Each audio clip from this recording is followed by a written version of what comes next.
હત્યાનો બનાવ શું કહેશો? ગતરોજ 13/8/2025 રોજ સોનગઢ પોલીસ સ્ટેશન ખાતે સરટી હોસ્પિટલ ભાવનગર ખાતેથી એક એમએલસી આવેલી હતી.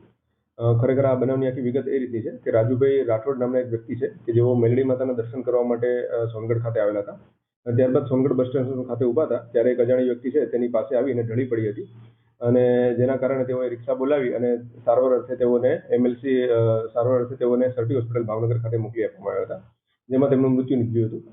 આ બાબતની જે ફરિયાદ એમણે જાહેરાત કરી હતી અને જેના આધારે સોનગઢ પોલીસ સ્ટેશન ખાતે એડી છે એ દાખલ કરી અને આગળની તપાસ અને તજવીજ હાથ ધરવામાં આવી હતી.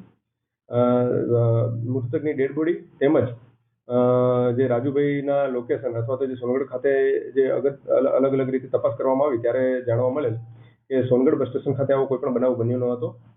તેમજ જે શરીર ઉપર ઈજાના નિશાન હતા તે પણ શંકા જન્માવે તે રીતના હતા, જેથી કરીને સોનગઢ પોલીસ સ્ટેશનના પોલીસ ઇન્સ્પેક્ટર બીબી સોલંકી દ્વારા આ બાબતે વધુ તપાસ અને તજવીજ છે એ હાથ ધરવામાં આવી હતી.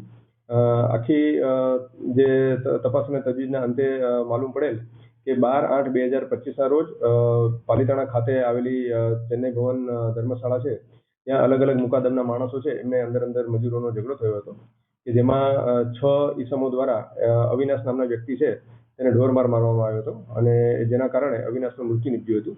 પરંતુ આ સમગ્ર બનાવ છે એને ઢાંકવા માટે અથવા આ મર્ડરનો બનાવ છે એ કોઈ પણ જગ્યાએ સપાટી પર ના આવે તેના માટે એક સ્ટોરી બનાવીને રાજુભાઈ દ્વારા જાહિદભાઈ નામના રિક્ષાવાળા છે તેઓને બોલાવવામાં આવ્યા હતા અને જાહિદભાઈ ને એવું કહેવામાં આવ્યું હતું કે આ માણસ છે બીમાર છે ને તેઓને સરટી હોસ્પિટલ ભાવનગર ખાતે લઈ જવાના છે.